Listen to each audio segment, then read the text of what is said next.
मैं रंजित रंजन आप सभी का एक बार फिर से स्वागत करता हूं हमारे इस YouTube channel competitive study centre पर।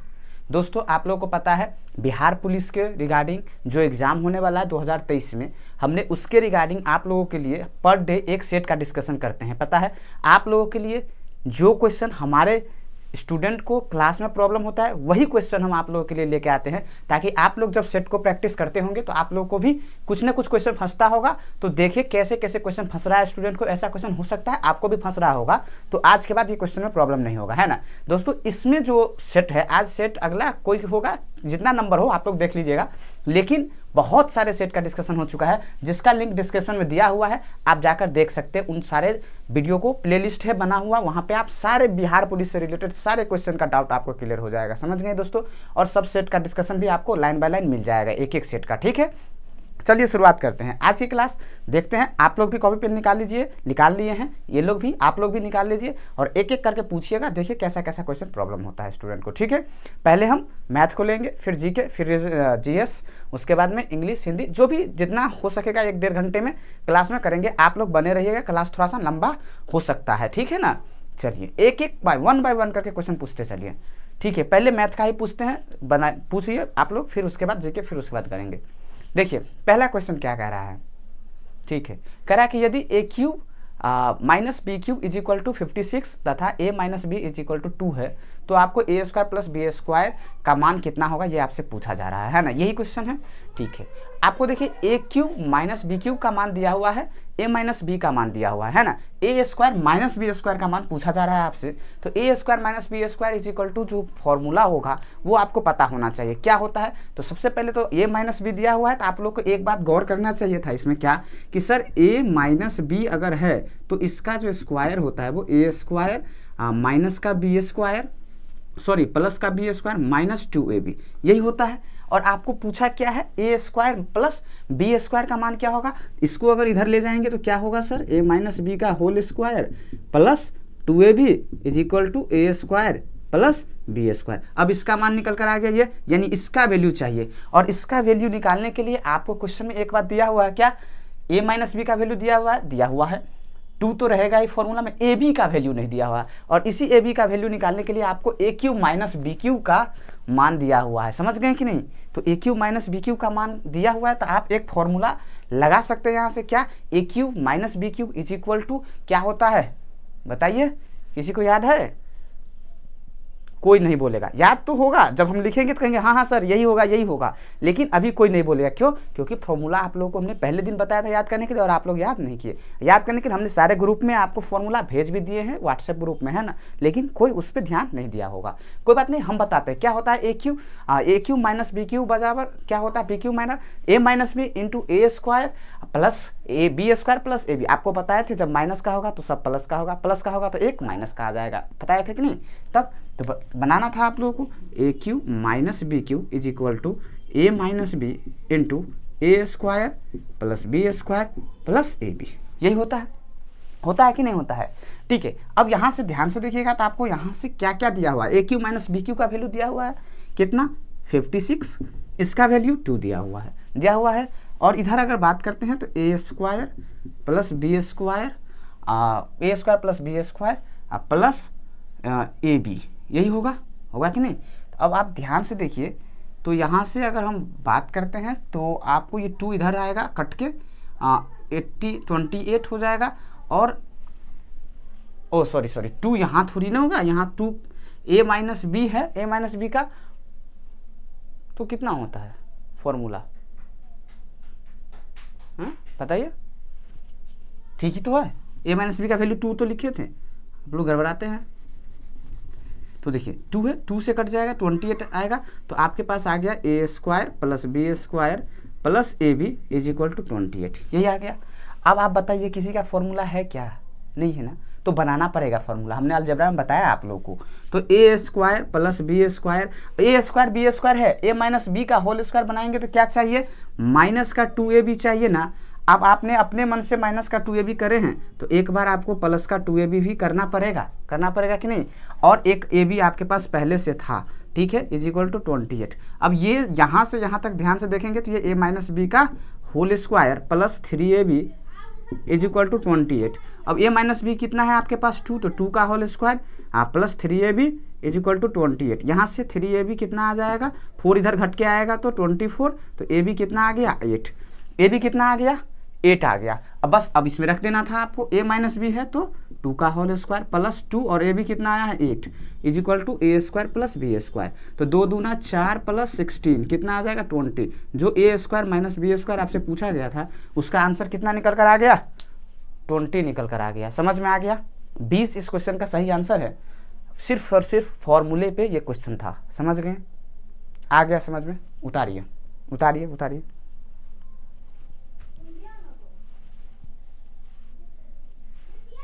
हाँ फॉर्मूले पर ही है, फॉर्मूला जो ग्रुप में भेजे हैं उसको देख लीजिएगा और याद करिएगा, तो वहाँ से आपको ये क्वेश्चन आराम से बनेगा। ये सब क्वेश्चन कुछ था ही नहीं इस क्वेश्चन में, ठीक है ठीक है।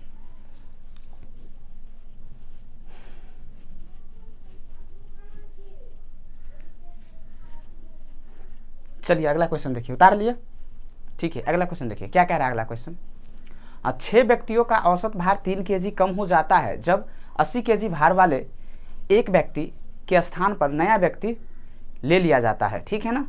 नए व्यक्ति का भार क्या होगा, आपसे पूछा जा रहा है कि नए व्यक्ति का भार क्या होगा। एक बात बताइए, 6 व्यक्ति था आपके पास और उसमें से एक व्यक्ति की जगह दूसरे व्यक्ति को रिप्लेस किए, तो क्या व्यक्ति की संख्या कमा, नहीं कमा ना, जितना पहले था उतना ही रह गया, लेकिन औसत में कमी आ गया कितना 6 kg, सॉरी 3 kg का। तो ये बताइए 3 kg जब कमी हुआ है ये क्यों हुआ।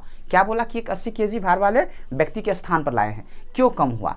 इसलिए कम हुआ कि जितना वजन का जो व्यक्ति था उसको जो हटाए हैं उसके उतने वजन का अगर व्यक्ति आता तो एवरेज में कोई कमी नहीं होता। इसका मतलब वो व्यक्ति का वजन क्या था, कम था। तो कितना कम था, तो एक बात बताइए, इसको देखिए मिटाते हैं।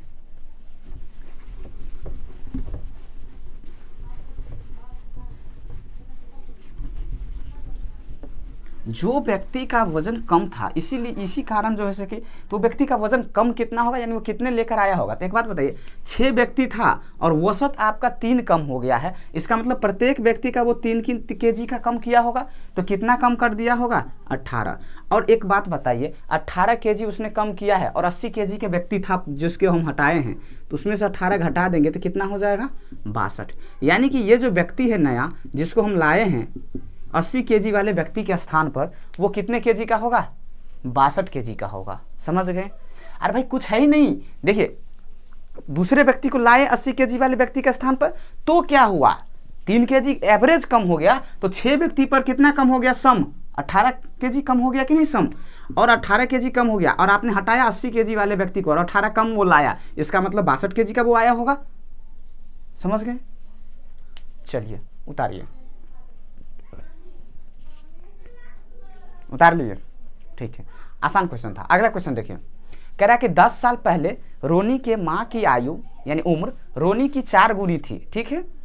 उसके बाद में क्या बोला, 10 साल बाद रोनी की माँ, 10 साल बाद माँ की उम्र रोनी की उम्र की 2 गुनी हो जाएगी। तो रोनी की वर्तमान उम्र क्या है, रोनी है और उसका माँ है, ठीक है। आपको बोला गया है कि 10 साल पहले क्या था, उसके माँ का उम्र रोनी की उम्र का 4 गुना था। तो लिख लीजिए यहाँ पे रोनी और उसके मदर, ठीक है। इसका 4 गुना था ना, तो यहाँ पे 1, तो यहाँ पे 4, 1 और 4 का रेशियो हो जाएगा उस दोनों के उम्र का। 10 साल ये पहले की बात हो रहा है, कब की हो रहा है, पहले की। अब 10 साल बाद क्या हो गया, ये इसके 2 गुने हो गए, तो ये 1 तो ये 2 होगा। और एक बात बताइए, आयु वाले क्वेश्चन में सॉरी, हमने आपको बताया कि आयु वाला क्वेश्चन अगर आपके एग्जाम में आता है तो बहुत ही आसान हो जाएगा, है ना। तो जब आयु वाले क्वेश्चन ऐसा होता है तो हम नीचे क्या लिखते हैं, दोनों अनुपात के नीचे दोनों उम्र का गैप लिखते हैं। तो 10 साल पहले से वर्तमान में आए तो 10, और फिर 10 साल बाद गए तो 10, 10, 10, 20, यानी कितने का गैप है 20-20 साल का। समझ गए कि नहीं? अब इसको क्रॉस गुना करना है, बस अंतर लिखना है। 2 को 1 से करेंगे 2, 4 को 1 से करेंगे 4, 4 माइनस 2 यानी कि 2। 2 यूनिट का मान आपको यहाँ से आएगा 20, 40, 40 में से 20 गया तो 20, यानी 2 का 20 तो 1 का कितना 10। अच्छा रोनी का पूछा ना, 1 यूनिट ही है रोनी, तो 1 यूनिट का मान 10, लेकिन ये तो 10 साल पहले रोनी का आयु है 10 साल, तो अभी क्या होगा 10 साल और जोड़ना पड़ेगा, यानी कि रोनी जो होगा अभी वो 20 साल का होगा। कितने का होगा? 20 साल का। जो आपसे क्वेश्चन पूछा गया था उस क्वेश्चन का आंसर 20 साल होगा। समझ गए? आया समझ में? नहीं आएगा तो पूछना है, ये सब क्वेश्चन में कुछ ज़्यादा है नहीं। अभी अगर फंस रहा है आपको इस सेट में, इसका मतलब थोड़ा सा कहीं ना कहीं आपका बेसिक जो है से कि आपने अच्छे से चैप्टर पढ़ा नहीं है। हमने जो पढ़ाया था तो एक ही कॉन्सेप्ट बताया था एज में आपको कि क्या होगा एज का, कि ये जैसे लिखना है यूनिट और नीचे उसका गैप लिखना है, बस क्रॉस मल्टीप्लाई करके अंतर लेना है। समझ गए कि नहीं? आप लोग भी समझते चलिए। तो फिर 1 4 था, अभी 1 2 हो गया, यानी कि कितने का गैप था? 10 साल पहले से 10 साल बाद गया, यानी 20-20 का गैप था। दोनों को क्रॉस गुना करके अंतर ले लिए, 1 यूनिट का मान आ गया, 1 का 10 था, तो 10 साल पहले का था, 10 साल बाद यानी अभी का कितना होगा, तो 10 साल जोड़ना पड़ेगा, यानी 20 साल का हो जाएगा। आया समझ में? ठीक है, उतारिए।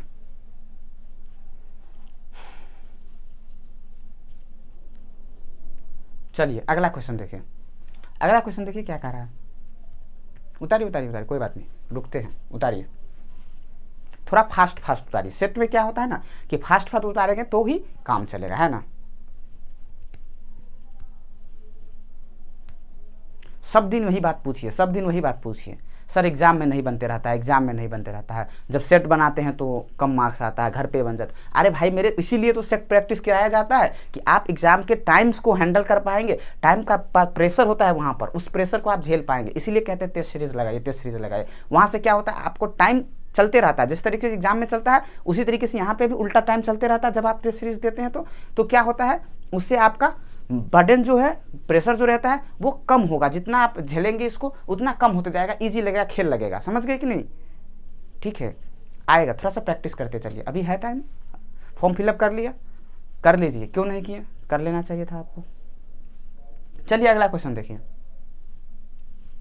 कह रहा है कि जितनी देर में बी जो काम करता है ए उतनी देर में उसका आधा काम करता है। बी अकेला उस काम को 12 दिन में करता है तो ए और बी मिलकर उस काम को कितने दिन में करेंगे? वाह क्या क्वेश्चन है। हमें तो पढ़ के ही आंसर निकल गया, पता नहीं आप लोगों को आया कि नहीं, क्यों फंसा। ये सब क्वेश्चन नहीं फंसना चाहिए, लेकिन कोई बात नहीं, देखते चलिए। एक बार में पढ़ाने में अगर आपको आ जाता तो आप ही समझ गए कि नहीं, कोई बात नहीं, लेकिन कॉन्सेप्ट तो जरूर क्लियर होगा। बताते हैं तो जरूर समझ में आता होगा कि सर आपने ये पढ़ाया हमें, है ना। ठीक है, देखिए ए है और बी है। क्या क्या है? ए है और बी है, दो व्यक्ति हैं। क्या बोला गया कि ए जो है ना वो जितनी देर में बी जो जितनी देर में काम करता है ना, ए उतनी देर में उसका आधा काम करता है। यही तो बोला कि जितनी देर में बी जो काम को करता है, जितनी देर में बी जो काम करता है ए उतना ही देर में उसका आधा करता है। इसका मतलब क्या हुआ कि अगर इसको जो टाइम 2 लगेगा, 1 लगेगा, उसके करने के लिए उसको डबल टाइम की जरूरत होगा, क्योंकि आधा काम करता है यानी टाइम डबल लगेगा कि नहीं लगेगा। और आपसे बोला गया कि बी किसी काम को 12 दिन में करता है, तो बी अगर 1 की वैल्यू 12 है तो 2 का कितना होगा 24। अब यहाँ से निकाल लेते टोटल वर्क, तो 12 और 24 टोटल वर्क हो जाता है। मल्टीपल निकालते हैं एलसीएम, तो 12 24 का 24, तो ये 1 की एफिशिएंसी से करेगा या 2 की एफिशिएंसी से। यहाँ पर देखिए कह रहा है कि दोनों मिलकर ए प्लस बी दोनों मिलकर कैसे करेगा, तो 24 काम है, 2 और 1 3 से कराएंगे तो कितना होगा 8 घंटे। कितना टाइम लगेगा इन दोनों को करने में? 8 घंटे। यही इस क्वेश्चन का सही आंसर था। कुछ था? बी अकेला 12 घंटे में करता है और वो उससे आधा काम करता है उतना टाइम में, यानी कि उसको डबल टाइम लग जाएगा। तो बी जिस काम को 12 दिन में करेगा उसको वो 24 दिन में, 12 घंटे में करेगा उसको 24 घंटा में करेगा। समझ गए कि नहीं? अब 12 और 24 आ गया तो रह गया क्या इस क्वेश्चन में? कुछ रहा? ठीक है, उतारिए। बन गया था, ठीक है, अच्छी बात है। जिसको बना था अच्छी बातें हैं, कुछ था ही नहीं, लेकिन इसमें खुश होने की ज़्यादा बातें नहीं, क्योंकि ये क्वेश्चन कुछ था नहीं, थोड़ा सा लॉजिक था, है ना, बस हो गया।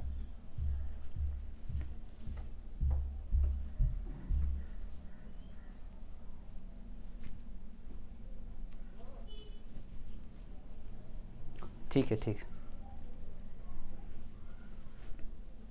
रेगुलर रहिए आप, थोड़ा रेगुलर रहिए, है ना। रेगुलर रहिएगा तो फिर हर एक सेट का घर पे बनाने से नहीं होगा। घर पे तो बना के लाते हैं और जो फंसा वो आज तो पिछले सेट का डिस्कशन तो अच्छा, अरे भाई यूट्यूब पर देख लिए तो आपका क्वेश्चन था उसमें, अगर रहा होगा तो आप लक्की हैं, क्या पता आपको दूसरा क्वेश्चन फंसा होगा।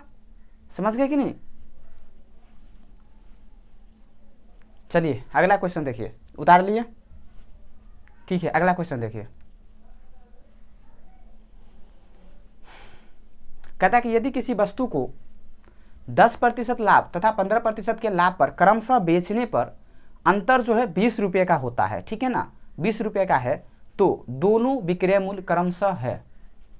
क्या बोला गया कि किसी भी वस्तु की, एक किसी वस्तु है उसको हमने 10% और 15% के क्रमशः बेचे हैं, लाभ पर बेचे हैं, तो अंतर जो आया है विक्रय मूल्य में वो कितने का आया है, 20 रुपये का आया है ना। आपको दोनों का विक्रय मूल्य पूछा जा रहा है। कैसे बनाते हैं इस क्वेश्चन को, मुंह से बताए हुए हैं। जैसे ही परसेंटेज का दिया तो आपको क्या मानना है, सीपी कितना मानना है, 100। समझ गए कि नहीं।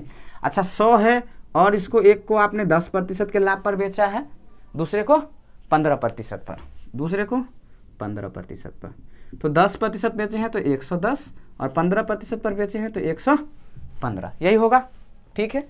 अच्छा एक बात बताइए, 110 से 115 कितने का अंतर है आपके विक्रय मूल्य, ये एसपी है, ये भी एसपी है। कहिएगा सर 5 का अंतर है, ये यूनिट में है अभी क्योंकि हमने 100 मान लिया है, 100 यूनिट, ठीक है। आपके क्वेश्चन में कहा गया है 20 रुपये का अंतर है, कितना का अंतर है, 20 रुपये का, यानी कि यहाँ से अगर आप ध्यान से देखेंगे तो एक यूनिट का मान कितना आ गया, 4 आ गया। आपसे 100 यूनिट का मान अगर पूछेगा, सीपी निकालने की जरूरत ही नहीं, दोनों का विक्रय मूल्य पूछा ना, तो 110 का कितना होगा, 440, कितना हो गया 440, 4 से मल्टीप्लाई कर दीजिए और इसको 4 से मल्टीप्लाई करेंगे तो 5 6 के 20, 6 4 460, यानी कि आपका जो आंसर हो जाएगा वो कितना हो जाएगा, 440 और 460। दोनों विक्रय मूल्य पूछा क्रमशः, तो 440 और 460 दो आंसर होगा। हाँ ऑप्शन में है, देखिए सेट में 2 ऑप्शन है आपके पास, 440 कॉमा 460, 2 आपके पास विक्रय मूल्य आएगा। क्वेश्चन तो पढ़ते ही नहीं हैं आप, पूछा किसी ने, आपका प्रॉब्लम नहीं, छोड़ दिए, जब बनाए तब कहे कि सर ये कैसे हुआ, इसमें कहाँ से आ गया ये, है ना। चलिए उतारिए,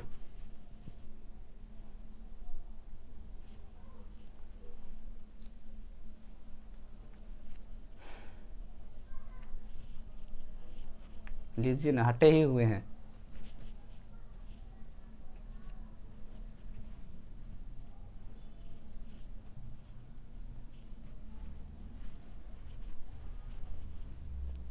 हो गया।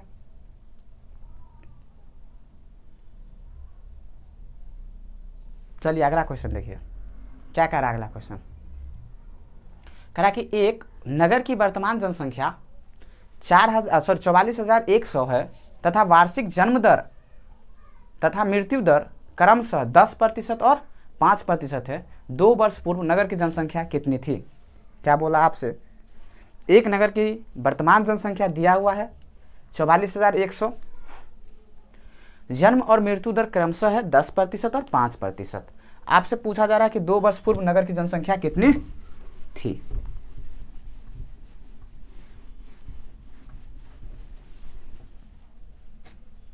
बताइए क्या होगा, बहुत आसान है। जन्म दर यानी कि बर्थ रेट जो है, बर्थ रेट वो कितना है 10% और मृत्यु रेट कितना है, मृत्यु दर 5%। तो एक बात बताइए, 10% के रेट से जन्म ले रहा है और 5% के रेट से मर रहा है, तो फिर जनसंख्या में वृद्धि होगा या कमी होगा, वृद्धि हो गया होगा कि नहीं। यानी कि यहाँ से एक बात और आपको पता चलता है कि अगर 4 ऑप्शंस में से हमारे पास कोई एक ही ऑप्शन ऐसा है जो 44,100 से कम है, वही सही आंसर हो जाएगा कि नहीं, क्योंकि इसका मतलब 2 साल पहले जो नगर की जनसंख्या होगा वो कम रहा होगा, तभी तो 10% के दर से बढ़ रहा था, 5% के दर से घट रहा था, तो जनसंख्या बढ़ा हुआ होगा। अभी 44,100 जो आया है अभी वर्तमान जनसंख्या वो बढ़ा हुआ होगा कि नहीं, समझ गए। तो यहाँ से ऑप्शन से भी बनता, लेकिन अगर 2 ऑप्शन ऐसा है, 3 ऑप्शन ऐसा है कि इससे सब कम ही है ऑप्शन, तो आपको बनाना था। तो 10% की रेट से बढ़ा और 5% की रेट से मरा, यानी कि 5% की रेट से जनसंख्या बढ़ा होगा, ठीक है। तो 5% का मतलब कितना होता है फ्रैक्शन वैल्यू, बताइए 1/20, बताया हमने परसेंटेज चैप्टर में। यानी कि 20 से कोई जनसंख्या 21 हो गया होगा, दूसरे साल भी 20 से 21 हो गया होगा। समझ गए कि नहीं? अच्छा, 20 को गुना करते हैं तो 400, 21 को करते हैं तो 441। यानी कि कोई जनसंख्या 2 साल पहले 400 रहा होगा तो अभी कितना हो गया होगा? 441। और 441 की जगह आपको दिया हुआ 44,100, यानी कि डबल जीरो लगाना है, यहाँ पर भी डबल जीरो लगाना है। कितना आंसर हो गया? 40,000। 2 साल पहले इस नगर की जनसंख्या कितनी थी? 40,000। आया समझ में? तो कुछ है ही नहीं, यही समझना था। बढ़ रहा है, जन्म लिया और उसमें से कुछ मरा। 10% की दर से जन्म लिया है, 5% के रेट से मर रहा है, मृत्यु है। बर्थ रेट और डेथ रेट दिया हुआ है, तो हम समझ गए कि बढ़ा है जनसंख्या। अभी उतारिए।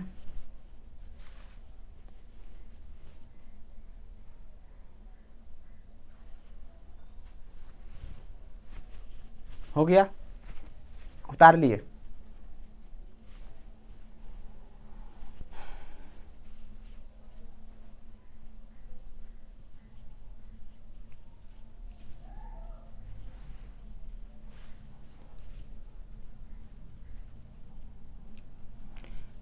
ठीक है, अगला क्वेश्चन देखिए।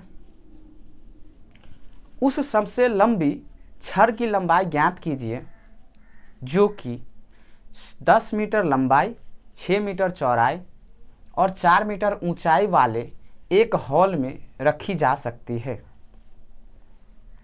पकड़ में आया क्वेश्चन?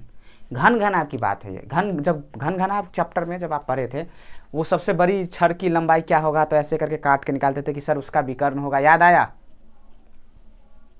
क्या होगा? 6 सेंटीमीटर लंबाई एल दिया हुआ है, बी कितना है आपके पास? सॉरी 10 एल है और बी लिख देते हैं एल बी एच, तीनों का मान आपको दिया हुआ है। बस फॉर्मूला लगाना था। किसी को याद है? घनाभ के विकर्ण बराबर क्या होता है? आपके पास एल दिया हुआ है 10 मीटर, बी दिया हुआ है 6 मीटर और एच दिया हुआ है 4 मीटर। आपको पूछा जा रहा है सबसे बड़ी जो छड़ की लंबाई होगा वो विकर्ण ही होगा कि नहीं? तो घनाभ का विकर्ण क्या होता है? एक हॉल में रखे जाएंगे तो l square plus B square plus H square, यही होगा। तो बस निकाल दीजिए, 10 का स्क्वायर प्लस 6 का स्क्वायर प्लस 4 का स्क्वायर कितना होगा? 100 प्लस 6 6 36 और 16, 36 16 52, 152। अब इसको निकालिए, 152 का अंदर रूट है, कितना आएगा? 152 है तो 2 से ये तो कटेगा ही कटेगा। क्या 4 से कटेगा? ध्यान से देखिए, कटेगा 4 से। तो कितना हुआ? 4 अंदर में आया और 38, तो 2 रूट 38। कितना हो गया आंसर? 2 रूट 38। यानी कि जो छड़ की लंबाई होगा वो इतना मीटर का होगा, है ना? 2 रूट 38 मीटर। समझ गए? विकर्ण का फॉर्मूला होता है L square plus B square plus H square, घनाभ का विकर्ण। ठीक है,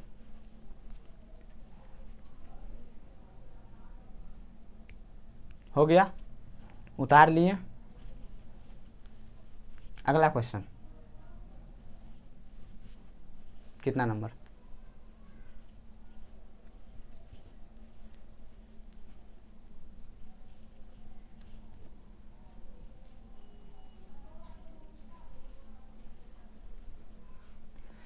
कह रहा है कि एक विद्यालय में, यही क्वेश्चन है, ठीक है, एक विद्यालय में 25 अध्यापक हैं जो गणित अथवा भौतिकी पढ़ाते हैं। ठीक है, इनमें 15 भौतिकी पढ़ाते हैं, 3 भौतिकी एवं गणित दोनों पढ़ाते हैं। कितने अध्यापक गणित पढ़ाते हैं?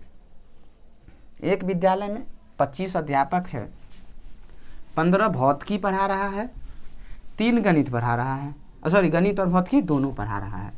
आपसे पूछा क्या जा रहा है? गणित कितने टीचर पढ़ा रहे हैं बताइए? अरे मैं तो पढ़ा ही रहा हूँ गणित, और बताइए कितने टीचर गणित पढ़ा रहे हैं?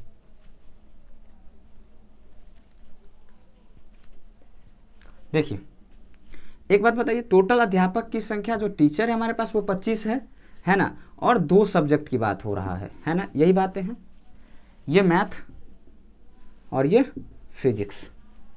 ठीक है, ठीक है, कह रहा है कि 25 में से 15 तो आपका फिजिक्स पढ़ा रहा है भाई, पढ़ा रहा है कि नहीं, तो 10 बचा कौन पढ़ाएगा, मैथ पढ़ाएगा। लेकिन एक कंडीशन है कि 3 ऐसे टीचर हैं जो आपके फिजिक्स भी पढ़ाते हैं और मैथ भी पढ़ाते हैं, इसका मतलब मैथ में जोड़ना पड़ेगा इसको टोटल। तो मैथ की जो बात करते हैं टीचर्स जो होंगे मैथ्स का, वो 10 तो था और 3 ऐसे हैं जो फिजिक्स भी पढ़ा लेते हैं, उसमें से भी फिजिक्स वाले टीचर भी 3 हैं जो मैथ पढ़ा लेंगे। इसका मतलब मैथ के टोटल जो टीचर की संख्या होगा वो कितने होंगे, 13। कितना होगा, 13। आसान था, यही कॉमन नहीं पकड़ पा रहे थे, घटा दे रहे। घटेगा कैसे भाई मेरे, घटेगा कैसे, एक बात बताइए।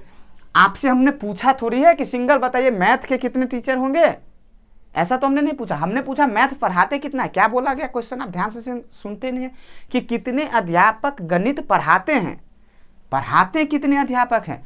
तो जो फिजिक्स वाले हैं वो भी गणित पढ़ा लेते हैं, इसका मतलब वो भी तो गणित पढ़ाते हैं कि नहीं, आया समझ में। ठीक है, तो 15 था फिजिक्स का तो 10 होगा, 25 था तो 10 मैथ का। लेकिन 3 फिजिक्स में भी ऐसा टीचर हैं जो मैथ पढ़ाते हैं और 3 मैथ में भी ऐसा है जो फिजिक्स पढ़ाते हैं। इसका मतलब ये 3 जो फिजिक्स वाले हैं वो हमारा इसमें जुड़ेंगे, समझ गए कि नहीं। ठीक, कितना होगा, 13। आया समझ में। नेक्स्ट क्वेश्चन,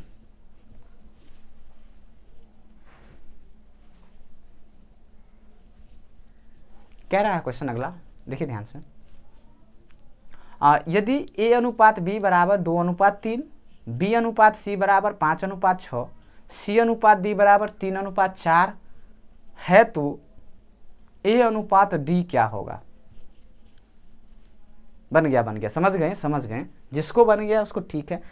कैसे बनाएं, सेम करने का इसमें कोई झंझट नहीं है। देखिए हमने आपको बताया था कि ऐसे क्वेश्चन में कितना भी बड़ा कर दे, अभी यहाँ D अनुपात E जोड़ दे, E अनुपात F जोड़ दे, वो अपने मन से उसका तो लिखा रहेगा क्वेश्चन।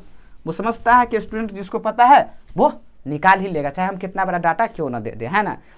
क्योंकि आपसे पूछा गया है A अनुपात D, यानी कि फर्स्ट और लास्ट। जब फर्स्ट और लास्ट पूछा जाता है तो कैसे निकालते हैं, हम सब बता देते हैं कैसे निकालना है। लेकिन जब फर्स्ट और लास्ट पूछेगा तो कुछ नहीं करना है, सिर्फ ऊपर से नीचे आना है, ऊपर से नीचे आना है और मल्टीप्लाई कर देना है ना।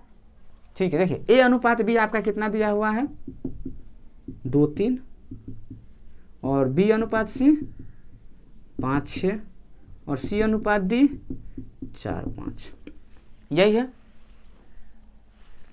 5:6:4:3। ठीक, 4 अनुपात C अनुपात D 3:4, ये कितना है, 3:4 है, यही है। और आपसे पूछा गया है A अनुपात D, ठीक है। A अनुपात D निकालने के लिए हम शुरू से ऊपर से नीचे आएंगे तो 5 दूना 10 तिया 30, और यहाँ भी नीचे आएंगे तो 6 चौक 24 तिया 72, है ना। अब ये 3 से कट रहा है 10 और यहाँ 24, 2 से कट रहा है 5 और 12, यानी कि A अनुपात D जो आपसे पूछा गया था वो कितना हो जाएगा, 5:72, 12। लेकिन अगर मान लीजिए ये पूछा तो आसान था क्वेश्चन, तो सब लोग बना लिए, या नहीं कोई बात नहीं, आप यही जानना चाहता थे कि कैसे निकालते या सबको सेम करे, ठीक है कोई बात नहीं। हमने बताते हैं अपने क्लास में ये वाला क्वेश्चन, आप लोग जहाँ पढ़े थे जैसे बताया हो कि जब फर्स्ट और लास्ट पूछता है ना तो कुछ करने की ज़रूरत नहीं है ना। शुरू से लेके लास्ट तक आते हैं, और सारे नंबर्स का मल्टीप्लाई करके लिख देते हैं, क्या ठीक है।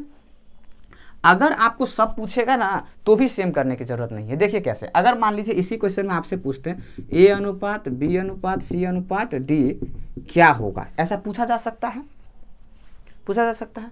तो A के लिए तो यही 30 ऊपर से नीचे आ गए, B के लिए क्या करेंगे, शुरुआत ऊपर से करें और जहाँ जहाँ B है वहाँ गए, उसके बाद अगर नहीं कही है ना तो उसी के स्थान से नीचे की तरफ आ जाएंगे और सारे नंबर को मल्टीप्लाई।